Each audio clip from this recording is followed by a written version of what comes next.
ಈಗೇನು ತುಂಬ ಗೌರವ ಇದೆ ಅಂತೀರ. ಹೊರಗಡೆ ನಮ್ಮ ಡಿಪಾರ್ಟ್ಮೆಂಟ್ ಬಗ್ಗೆ ಎಷ್ಟು ಕೇವಲ ಮಾತಾಡ್ತಾರೆ ಗೊತ್ತಾ ನಿಮಗೆ? ಒಬ್ಬ ಕಾನ್ಸ್ಟೇಬಲಿಂದ ಹಿಡ್ಕೊಂಡು SI ಅವ್ರಿಗೆ ಒಂದೇ ಲಂಚ.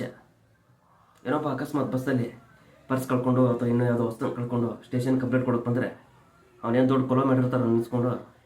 ಯಾವ ಬಸ್ಸು, ಯಾವ ಏರಿಯಾ, ಹಿಂದಿನ ಜಾಬೋ ಮುಂದಿನ ಜಾಬೋ, ಬಸ್ ಯಾವ ಕಡೆ ಹೋಗ್ತಾಯಿತ್ತು, 108 ಪ್ರಶ್ನೆ ಕೇಳ್ತೀನಿ. ಯಾಕೆ?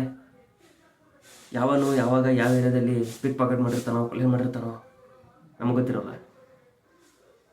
ಅರೆಸ್ಟ್ ಮಾಡ್ತೀವ? ಯಾಕೆ? ಸಾಯಂಕಾಲ ಆದರೆ ಅವ್ನು ತಂದು ಕೊಡೋ ಮಾಮೂಲಿಲಿ ನಮ್ಮದೊಂದು ಪಾಲಿರುತ್ತೆ. ಅದಕ್ಕೆ ಪ್ರಶ್ನೆ ಮಾಡಲ್ಲ. ಏನೋ ದಿನ ಬೆಳಗಾದರೆ ಇರೋ ಟ್ರಾಫಿಕಲ್ಲಿ ಒಬ್ಬ ಅಕಸ್ಮಾತ್ ತುಂಬ ನಾವಿದ್ರೆ ಗಾಡಿ ಸೈಡ್ಗೆ ಹಚ್ಚು, ಆರ್ ಸಿ ಬುಕ್ ಇದೆಯಾ, ಲೈಸೆನ್ಸ್ ಇದೆಯಾ, ಗಾಡೀಲಿ ಬ್ಲೂ ಇದೆಯಾ, 108 ಪ್ರಶ್ನೆ ಕೇಳ್ತೀವಿ ಡ್ಯೂಟಿ ಮಾಡೋದಕ್ಕೆ.